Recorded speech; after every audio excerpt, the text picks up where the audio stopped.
With fall camp right around the corner for the Oklahoma Sooners, there are some things I want to talk about because though the Sooners look to be one of the most complete teams in the nation from week one on, that doesn't mean there aren't some things I think we need to talk about, specifically things we need to watch for in fall camp, and I want to break them all down. But before we do, as always, y'all know the drill. I want to hear from y'all. Hop down to the comments, give me a Y for yes or an N for no. Are you excited that fall camp is rapidly approaching? And let me know which players you are most excited to seeing within fall camp. If you are new to the channel, be sure to subscribe, hit that bell notification because I do constant college football content and you don't want to miss any of it. And if you enjoyed that content, be sure to like and comment down below because those interactions are massive.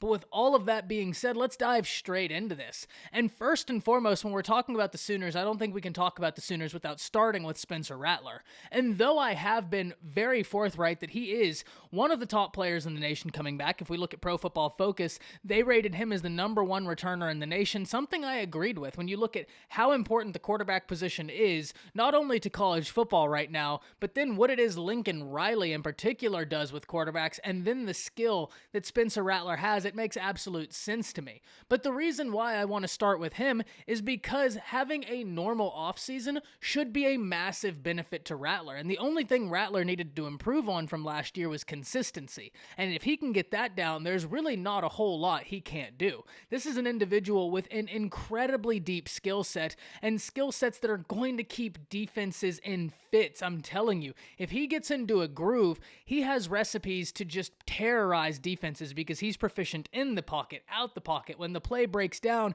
and he likes to keep his eyes downfield, something that if you're a quarterback coach, if you're Lincoln Riley, you love to see that because you know what you have at the wide receiver position, all of those talented dudes, and that's actually where I want to stop next when we're talking about fall camp for Oklahoma, because the Oklahoma Sooners wide receiver room is easily one of the most stacked in the nation. I mean, however you want to rank them, go ahead, but if you were to say they're the most stacked wide receiver room in the nation, you're not going to find a large argument from me when you look at the talent they have in that room, the amount of five-star guys they have in that room, and the amount of guys that I think will have eyes on them expecting a big year. Whether we're looking at Hazelwood, whether we're looking at Mims, Theo Weiss Jr., but a name I want to talk about is actually the freshman, Mario Williams, and also the transfer, Mike Woods, because the Oklahoma Sooners lose an incredibly talented wide receiver in Charleston Rambo. And for most other teams, losing Rambo would have been a bigger hit than it was for the Oklahoma Sooners. But the Oklahoma Sooners, first and foremost, are in a position where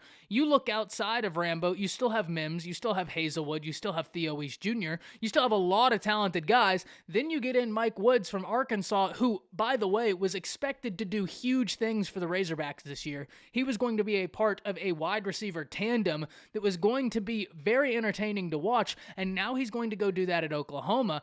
More power to him. But then you go even further than that. You get Mario Williams in as a true freshman, and he's not the only talented true freshman receiver you have on campus. You've got a lot of dudes that were true freshmen that are very, very highly touted, and I think are going to have solid careers. But Mario Williams has already made waves. Spencer Rattler identified him as maybe the fastest, most explosive player on the team, and when you hear your quarterback identify an offensive weapon as that, the fastest, most explosive guy on your team, you're already cooking up ways in how you can get this guy involved sooner rather than later, no pun intended, because of how many ways he can hurt a defense and even open up different opportunities for other individuals on the field. When you have someone who can take the top off of a defense the way Williams can, and he's certainly not alone, I just listed all of Oklahoma's talented wide receivers, all of which really, really solid playmakers, but when you have someone such as Williams, it opens up the opportunities for everybody else because you don't want that individual to get behind the defense because it's over. If he gets behind the defense,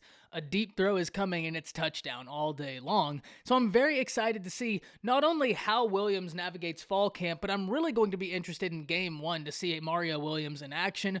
Can't wait for that. The running back room at the Oklahoma Sooners is solid. Whether we're talking about Kennedy Brooks, whether we're talking about Eric Gray, Majors, the Oklahoma Sooners have a lot of different options here. I think Eric Gray is going to be a really pleasant surprise for Sooners fans, something I haven't shied away from for some time. I've been very high on Eric Gray before he was announced to be a member of the Sooners. I think he is a phenomenally talented young man, really excited to see what he does. If we're talking about questions along the Oklahoma offense, I think the only thing we could really identify identify as the offensive line. And even then, I think when you look at the type of offense you can be running with Spencer Rattler, what Spencer is good at, and then who your offensive line coach is, plus the transfers you've gotten in, such as a Wanya Morris, I think the Oklahoma offensive line is going to be just fine. It's just a matter of growing and making those growing pains go away. But that's something that I have complete faith in when you have Bill Bedenbaugh and Lincoln Riley, because Lincoln Riley, for the time being, if that offensive line is experiencing growing pains, remember, I think that there's plenty of talent in the room for them to get over the growing pains sooner rather than later because of Bill Bedenbaugh, because of the talent. But even if there are those growing pains that the Oklahoma's offensive line is experiencing, you still have Lincoln Riley. You have versatile running backs that can really mask some of the deficiencies or some of the growing pains you may have along the offensive front. But even then, I'm just positing a worst case scenario right now because I don't expect the Oklahoma offensive line to be a weak point for this offense. I think it'll come along and be a really strong unit because what Bill Bedenbaugh does. I have complete faith in him, and he's proven time and time again that faith should be put in him, so why wouldn't we put that faith in him? But I think the most intriguing thing about the Sooners is the defense, because when we look at how Grinch has continued to progress this defense, they are absolutely trending in a really solid direction, and when you look at the dudes that are on this defense, they have got names, let me tell you what.